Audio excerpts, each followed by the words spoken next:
ಎಲ್ಲ ಮಹಿಳೆಯರಿಗೆ ಕೂಡ ವಿಶ್ವ ಮಹಿಳಾ ದಿನಾಚರಣೆಯ ಹಾರ್ದಿಕ ಶುಭಾಶಯಗಳು.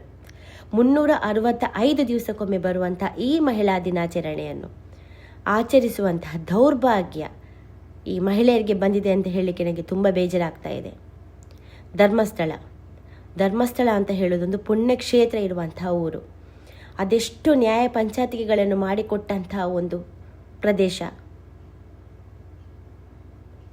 ಆ ಊರಿನ ಹೆಸರು ಕೇಳಿದರೆ ಅದೆಷ್ಟೋ ಜನರಿಗೆ ಭಯ, ನಂಬಿಕೆ, ಭಕ್ತಿ. ಈ ಊರಿನಲ್ಲಿ ಒಂದು ಸೌಜನ್ಯ ಅನ್ನೋ ಹೆಣ್ಮಗಳ ಅತ್ಯಾಚಾರ ಆಯಿತು, ಕೊಲೆ ಆಯಿತು.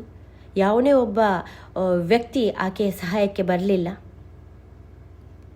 ಅತ್ಯಾಚಾರ ಎಸಗಿದ ವ್ಯಕ್ತಿಯನ್ನು ಸೇವ್ ಮಾಡಲಿಕ್ಕೋಸ್ಕರ ಇನ್ಯಾವನೋ ತಗೊಂಡೋಗಿ ಕೋರ್ಟಿಗೆ ಹಾಕಿದ್ರು, ಜೈಲಲ್ಲಿ ಶಿಕ್ಷೆ ಅನುಭವಿಸುವಾಗೆ ಮಾಡಿದ್ರು. ಅದೆಷ್ಟೋ ವರ್ಷದ ನಂತರ ಆತನನ್ನು ಹೊರಗೆ ಹಾಕಿ ನಿರಪರಾಧಿ ಅಂತ ಹೇಳಿದರು. ಸರಿ, ಇದೆಲ್ಲ ಒಪ್ಕೊಳ್ತೇವೆ. ಆದರೆ ಅತ್ಯಾಚಾರ ಮಾಡಿದ್ಯಾರು ಅನ್ನೋದ್ರ ಬಗ್ಗೆ ಇವತ್ತಿನ ತನಕ ಸುಳಿವಿಲ್ಲ. ಕಾನೂನು ಏನು ಮಾಡ್ತಿದೆ, ರಾಜಕೀಯ ವ್ಯವಸ್ಥೆ ಏನು ಮಾಡ್ತಿದೆ ಅನ್ನೋದ್ರ ಬಗ್ಗೆ ಯಾರಿಗೂ ಗೊತ್ತಿಲ್ಲ. ಯಾರು ಕೂಡ ಪ್ರಶ್ನೆ ಮಾಡುವಂಥ ಅಧಿಕಾರವನ್ನು ಹೊಂದಿಲ್ಲ ಅಂತ ಅನಿಸ್ತಾ ಇದೆ ಇತ್ತೀಚೆಗೆ.